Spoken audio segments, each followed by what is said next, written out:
It's really hot here in Raleigh today. I hope y'all are all staying cool wherever you are watching from.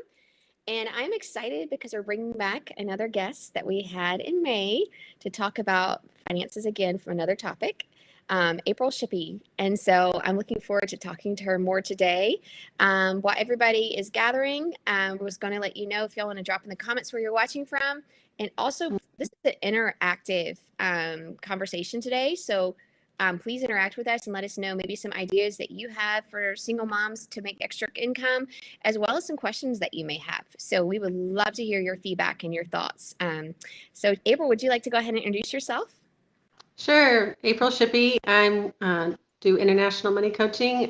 When I was before kids, I worked in finance, and then since kids, I've taken courses and become more involved with advocacy and trauma informed. And I wanted to help, and so trying to marry those two things together came out with the money coaching. So I love it. That's awesome. We need trauma-informed money coaching people. I'm so grateful for you and the work that you're doing. And I'm looking forward to our topic today on ideas of how to navigate this challenging economic inflation as a single provider, especially when you have kids. I feel like all of it's hard, but like it's a challenge. It's a hard time. It's scary and it's uncertain. So we want to encourage you here today with some ideas that April may have, but not only that, we want to leave you with hope. And that is where we're going to lead our conversation to is how do we find security when it's really challenging and scary in the way sometimes the economic situation looks, because we can find security even when it is very scary. And that's what we're going to end with today. And so you have to stay tuned to hear awesome ideas, and then also end with kind of a hopeful walking away feeling encouraged that no matter what your situation is, you can have hope. So I am looking forward to getting started. Are you ready? yeah, let's do it. Yeah. All right. What are some practical ways we can save money in this challenging economy? Well, it's all new to all of us. It's challenging for everyone. It's uniquely challenging for single moms. And there's giving yourself grace that there is literally only so much you can do. But what you can do, there are things you can do. So even like a lot of people resort to just buying everything on Amazon, which is great because it's convenient, but that they don't always have the cheapest prices. So sometimes it's shopping online to figure out what the cheapest price is. It may not be as convenient, but then you want to compare, okay, I have free shipping with Amazon or not, because I don't pay for the extra for that. But so it's just weighing your cost and balances, just being a little more aware on your purchases. There are websites where you can, so like they receive a commission from a retailer if you use their link to purchase. So like you can go to Land's End, you can go to Walmart, you can go to Target.com or whatever, but then you get cash back from this third party because it's like an affiliate marketing thing. They get commission from the retailer. Retailer, sorry. I was going to be like, gee, wait, what you're trying to say. And then they share that commission back with you. So it's a little bit here and there, but I mean, $20, $30, $100 a year, more than that, depending on how much you're actually doing online, will add up and be another tank of gas or another round of groceries or something. There's several sites like that. And then, huh? Which one's your favorite? Because I'm going to go find that.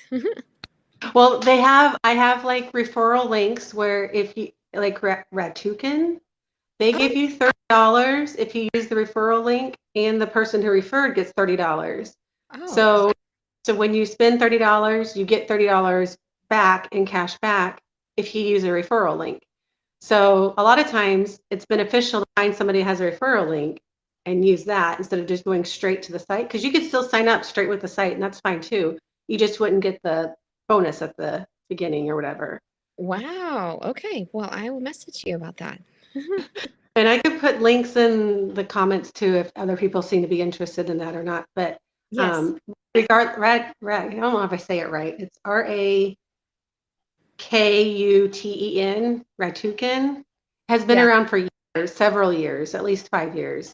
And this is, and then they also will search through, when you check out and like you put in a coupon code, if they Mhm. have like a bunch of coupon codes, like Land's End always has like 20 codes at the time, it seems like.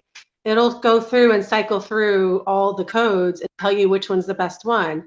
So not only are you getting cash back on a percentage back, they're also making sure you have the best coupon available. So that comes in handy when you're shopping online. Oh, okay. Well, I'm excited about that. And so that's just it's something that you can do that doesn't take too much time if you're already doing something. So like there's another one that gives cash back per gallon when you're getting gas. So depending on what gas stations are participating with that app in your area, that could be 7 to 20 cents back per gallon. But that's just it's something, and you're going to buy gas anyway, so you might as well get some cash back too. So and these both they send it back cash, like you can get it to your bank account, not just a gift card to do something else. You could use it for paying bills. So that's why I like those particularly, because a lot of times they'll send you a gift card. And I'm like, I don't need a gift card. I need to pay Oh, bills. yeah. A gift card to a restaurant. You spend $10, you get Yeah. 5 off. And you're Like, like, I don't want to go to the restaurant. I want to pay my bills. So that's why there's a couple of them I really like, because I can get the money straight back to my bank account. And I've used them for several months, if not a couple of years, and haven't had any issues with them. So I can put links to those down below afterwards if that seems to be something that people are yeah, interested I'm interested. I think that sounds great. in. And then like just reviewing your budget, like if you don't even have a budget, sometimes it's just good to take the last 3 months of a bank account, like a statement or like a credit card, however you're using your money, and just get 3 months worth, and then just like groceries, restaurant, Hmm. bills, and just give them a category of what all these things are, and kind of see how much you're spending on average the last 3 months. And that could be like a starting point, or just to make sure you're on track for, okay, whoa, I'm spending a lot going out to eat. It's Yeah. adding up faster than I thought. I need to be more intentional about planning. Maybe I go to Aldi's or somewhere, a lower cost grocery store, 'cause my grocery bills are ridiculous and all that other stuff. So it's like trying to think through other options, or like the dollar store for craft supplies for the kids. Like they're gonna destroy the craft supplies anyway. Don't go, grab it at the grocery store because it's going to be marked up. So just go to the dollar store, grab some cheap stuff, and let them have at it, and gives them some more cheaper supplies, I guess, to play with.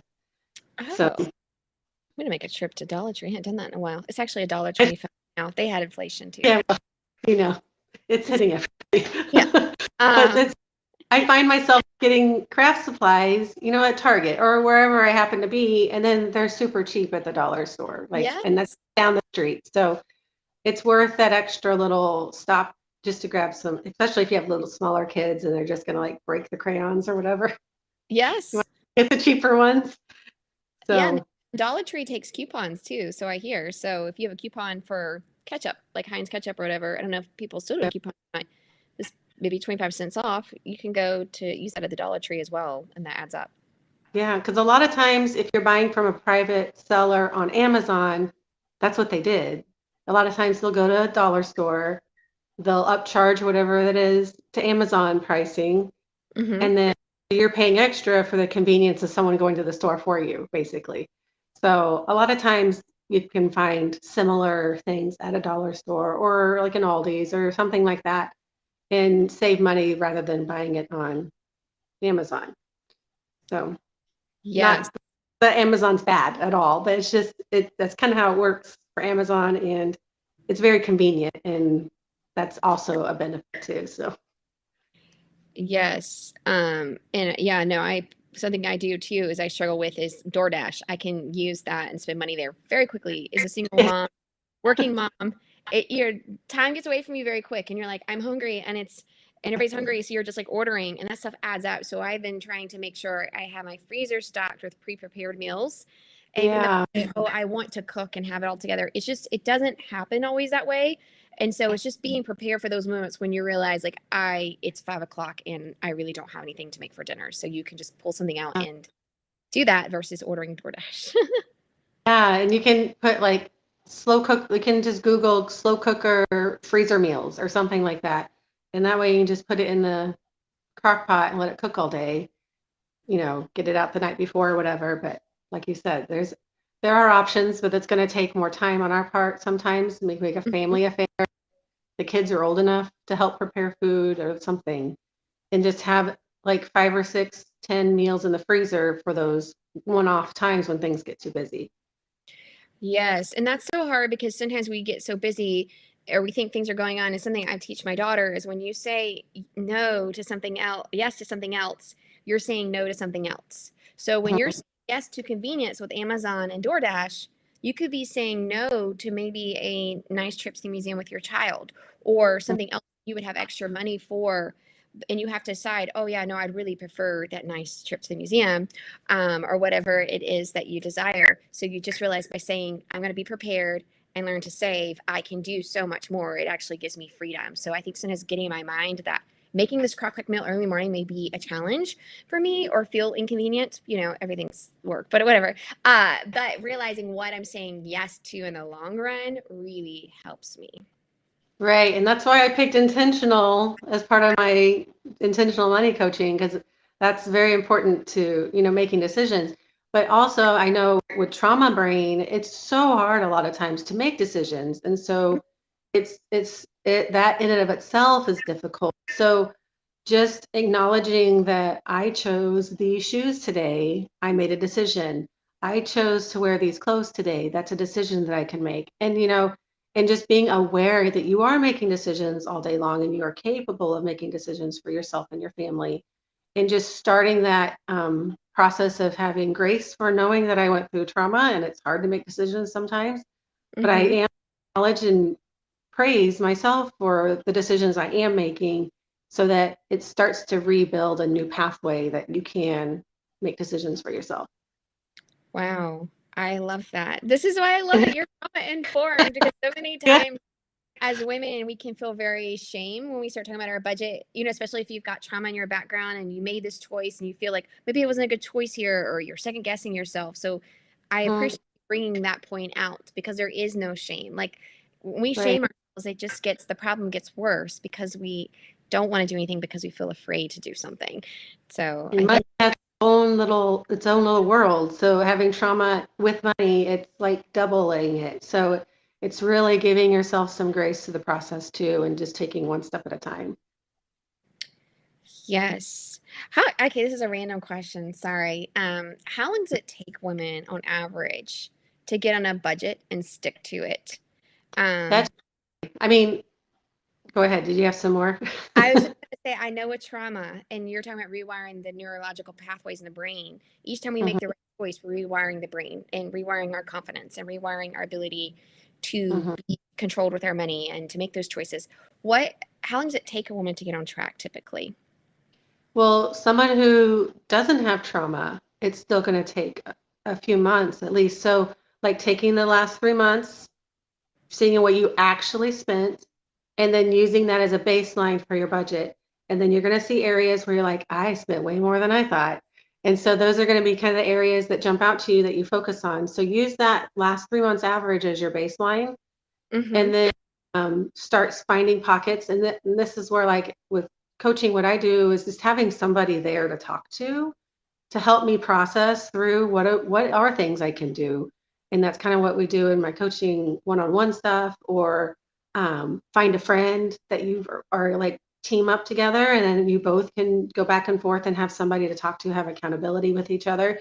But Mm-hmm. then it's being intentional with your choices going forward and trying to compare that with each month. Okay, I have this much for this. That's going to go fast. So I need to be intentional with where I want to use that.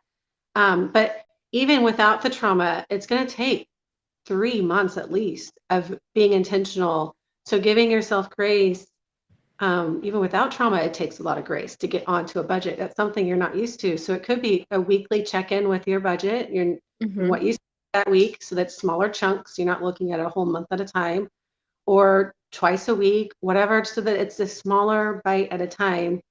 And then it's going to take some time and patience. So having somebody there with you to talk it through helps because then you can get the mirror and all see their face and that you are on the right path and get that reassurance and more solidify your decisions as you go along. So a lot of times it helps having somebody just to talk to. They don't have to have all the answers, but just having someone to talk through will help those pathways become more ingrained. Yes. And this is another question. Sorry, I'm throwing things at you. They're just in my mind. Somebody else's mind. God's put in my mind because somebody else needs to hear. Yeah. Do you work with budget? Like, do you typically do things in smaller chunks? Like, would you tell a woman sometimes, like, say for me, I'm looking at my budget, I'm thinking to myself, maybe other people are thinking in different areas in their lives, they feel they struggle. Mine's DoorDash and or going out to eat really quickly to get Chick-fil-A or whatever it is because I'm not preparing. Do you say, would you look at somebody struggling and say, would you start with one area at a time, or do you address everything as a whole? Like, how do we look at this? Because sometimes it's very overwhelming as a survivor to, when you're dealing with trauma, to see everything as a big picture. How do you break all this down? Well, a lot of times when I think of a budget, I think of like your obligations of like if you have a mortgage or rent and your utilities, like your home, your like making sure you have clothes and making sure you have transportation, which that might be a bus pass, that may not actually be a car.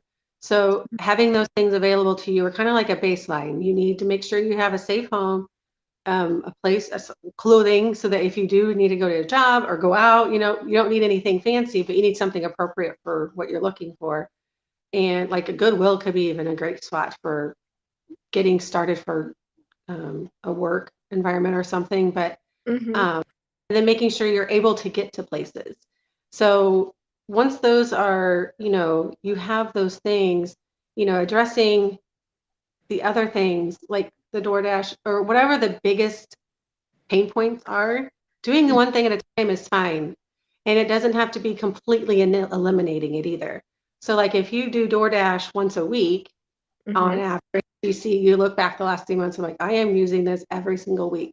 I'm going to try to use it only twice in a month instead of every single week. So that way, okay, you start getting into a rhythm of, okay, I know I need to prepare this week better, but the next week I know I have one night I can do this. So it kind of gives you a little more freedom in there. Everyone's budget's going to be different. So each pain point is going to be different, but you do want to make sure you can cover your utilities, not, like we don't need cable. We don't need all that extra stuff like utilities, like electricity, air conditioning and your rent and that kind of stuff, like the necessities. And then so if you have extra like streaming services, that doesn't count for your utilities. That's extra. So if those streaming services, if your budget's already tight, it might be a time to consider canceling streaming services or extra things like that. And until you get things settled down and then you get a better routine with your budget. And then if you have the space for it later, then go ahead and add it, of course. But a lot of those things are a little easier to take out and they're not necessary for surviving. So they can be put on the table as, I like this, but maybe not now. We can do that later, kind of a thing. So I like how you approach that. Everything feels like so encouraging, like, oh, I can do this versus kind of like, oh, I'm overwhelmed. And so I appreciate how you work with women and inviting them into this and empowering them through this. Like, it can be very empowering to see that you can do this. You can make this work. So. Well, and I see the budget as what your money can do and what I can do. I can go on vacation, just not right now. I can save towards this thing that I want to do. Maybe I can't do it now, but we will get to it. Like if that's important to you, you can make a plan for saving for that, even if it's $5 a month to put towards something, like there's your budget, you're telling your money what to do instead of your money telling you what to do. Like freaking out because it's all gone because it's going to go one way or the other. We want to make sure we're deciding where it goes. Yes, I love that. Being in control of your money instead of your money controlling you. It's very good. I love it. What are some free resources women can check to help them during this time? Well, like there's a lot of like we've been talking about some things, like there are some things you can do online, little jobs here and there. but or like the Cash App savings things. But there's also like the public school system. Like if you're looking for food, like you're so tight, like there's no shame in asking for help or going to a food bank or a food pantry Mhm. or asking the church for help. That vulnerability, like Brené Brown says, just being vulnerable is brave. That's Yes. bravery. That's you're advocating for yourself. These resources are available for your situation. You don't have to rely on them forever, but they are there. And I know society sometimes puts a shaming layer on there, but for Mhm. truly being vulnerable, to be brave and be able to seek out those resources that you need. But the public school system, you don't have to be in public school as long as if you have kids 18 and under, they qualify for free breakfast and lunch at Oh. their participating schools around town. So even if you homeschool, the kids can still get free meals through the summer. And so I found a website. It says nokidhungry.com Mhm. all together, and you put in your zip code and you figure out, it shows you where there's free food for kids. And so like it has our local public schools, not every public school is participating, but in the area there's usually a public school that is assigned for that stuff. So Mhm. taking like school lunch, school breakfast, they're used to that if they're at public school. And it's the same kind of a thing. They just take it in the car. I don't know if they do it like COVID pass to the door, if you go in and pick it up, but I don't know. But maybe school to school, that depends. But that's available too. So that's all the kids can do that, whether you need it or not. You don't have to prove need. It's just like, hey, let's go get a school lunch, and you can do that every day during the school week or during the weekdays. So, I love that. That is so good. And I'm thinking too, something that's on my mind is I know a lot of times as survivors too, we tend to think that we really don't have it that bad. We shouldn't ask for help. Like that's a common theme with survivors anyway. They think that they're not worthy of help. They're not worthy to be assisted. But I want to say right now, you are worthy. And if you feel the need at all to be assisted with lunches for your kids or to go out to a food pantry, I know they are also in trauma informed. We've done some work with talking with the local food bank ourselves with Call to Peace, and they're very trauma informed. And they want you to know, if they can say anything, is that there's no shame in this. Like, no mhm. shame ever. You are a brave, good mother to show up and say, I need help feeding my kids and allowing yourself to receive the help that you need. And you are worth it and you are worthy of it if you are needing that. And there is nothing wrong in that at all. Right. Especially the people that you're going to be interacting with at the food bank. They're Mm-hmm. just going to love you because they are there for you. They Yes. want to help you. And when I was working before kids, a food bank in our local area was like our main charity that we went to. We would go collect food because Mm-hmm.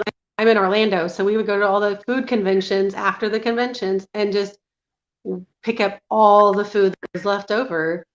And Mm-hmm. you're sweating and you're working hard to make sure that the community has food. And it's like, it's not just the people there. There are so many people behind the scenes working towards this to help you because they want to, and you are worthy of getting that food too. Amen. I love that. Thank you for sharing that. Thank you. And so that leads me to our question of how can one shift their focus from faith to fear regarding money struggles? This was my favorite question. So Good. I was like, oh, I have two big ideas.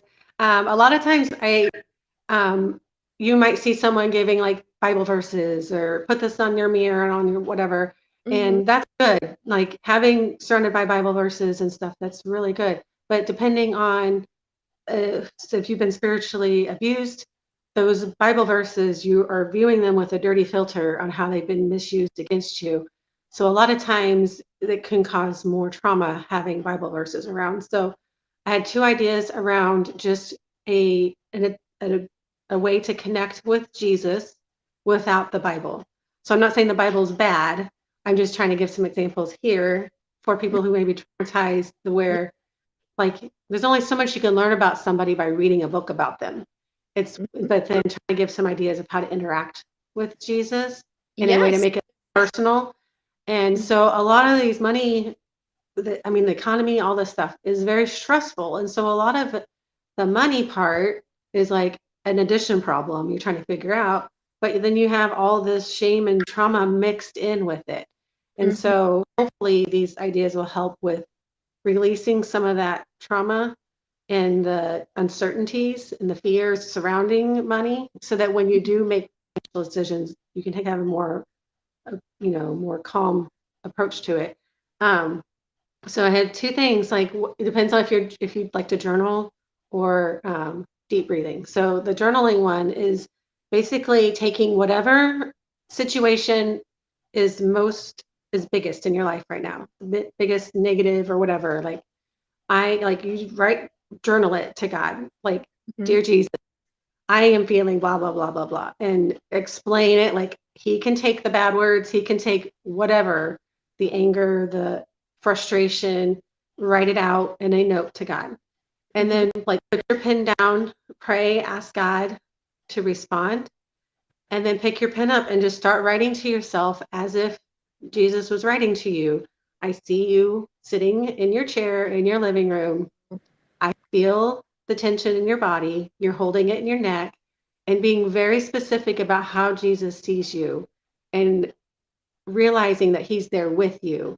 And he's like, I understand this. I went through all this when I was there. And, just have this, you're not having a conversation where Jesus is condemning you, because a lot of times if women have been spiritually abused, all they hear is Jesus' voice is condemning you. So filter it through. He loves you. He wants to be there with you.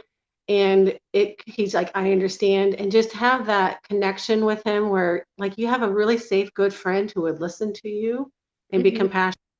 Imagine that's Jesus, and you're writing a note from that compassionate, safe person back to what you just wrote to him.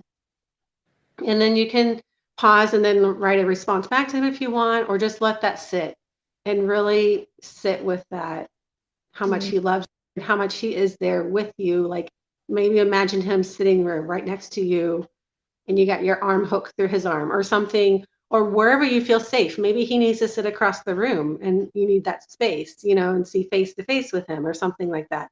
Wherever you're comfortable with having him in your imagination, and journaling kind of back and forth with him. That just does stuff with your brain that creates connections with him. And that way, so that as you start to unload some of the stuff and receive compassion back from him, when it is time to go back to reading your Bible, you already have kind of a more foundation with who Jesus is. And then when you read the Bible, it'll make more sense filtering it through what you know who Jesus to be. And so that's one thing.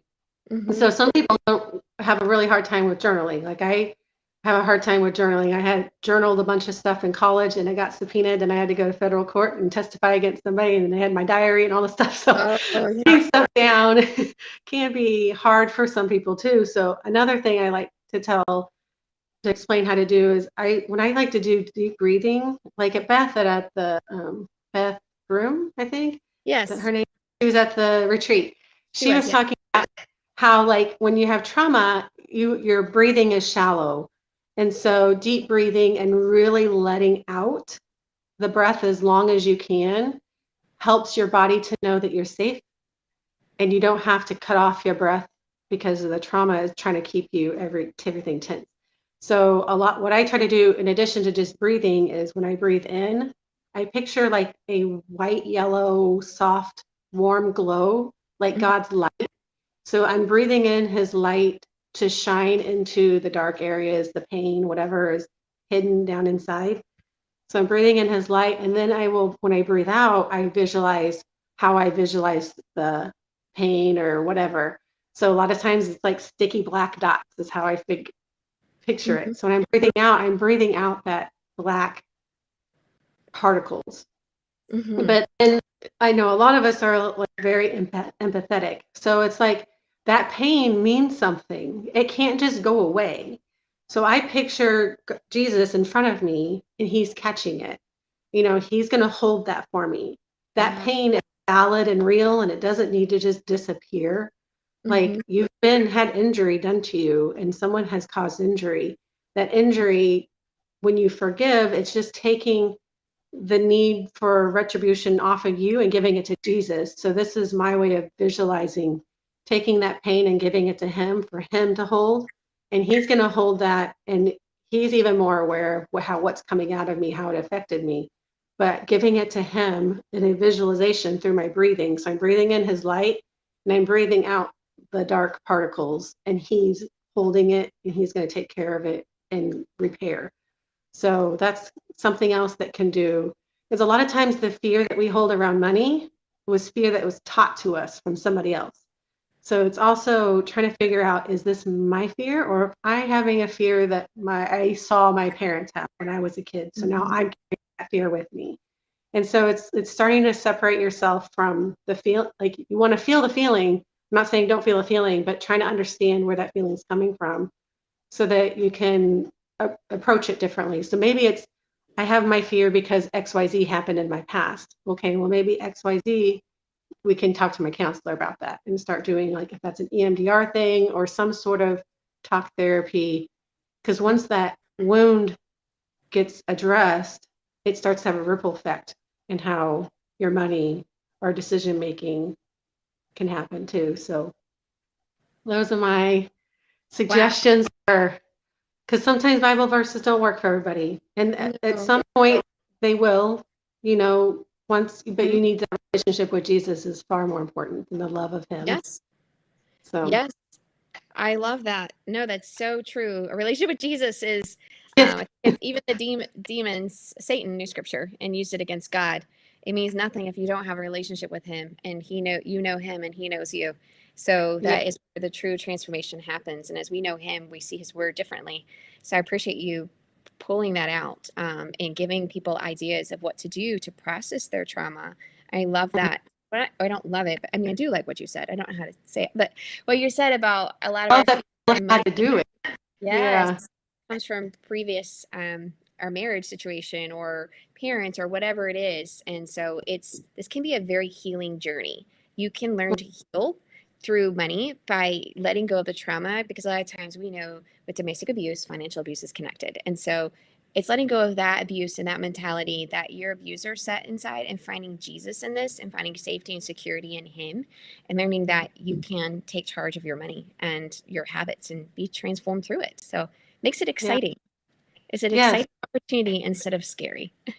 right. Jesus has our And back. there's a community of people, and people don't have to know about money, but being trauma informed, I feel like, is the most important part of finding somebody to help you with your money, a safe Yes. person to talk through. So, like, on my website, I have a button you can click to do a complimentary consultation. It's free, 30 minutes. It's just to get to know each other and Mm-hmm. see if your situation would fit with what I do. And or if it doesn't, I try to give, different resources or refer you to somebody else. I try to be very careful with who I refer people to as well, but I don't always cover everything money. It's a huge world, Yeah. so, like, I'm not doing taxes, but I can help you talk through general ideas of what to ask your tax person, and then I can Yeah. refer you to a tax person. But because that's a lot to keep up with every year. So, Yes. It is. and then I like the trauma side of it is very important to me. And so spending time understanding the trauma and how that relates takes away time. That's an intentional decision I'm making. Like, I'm not going to go figure out the best investment thing because that's going to take away time for me learning and healing trauma and helping in that world. But I'm just like the very beginnings of getting started with money is where I feel like I can help the best. I love So, that. And I have linked your intentional money website, intentional money coaching. Is that the name, right? yeah, .com?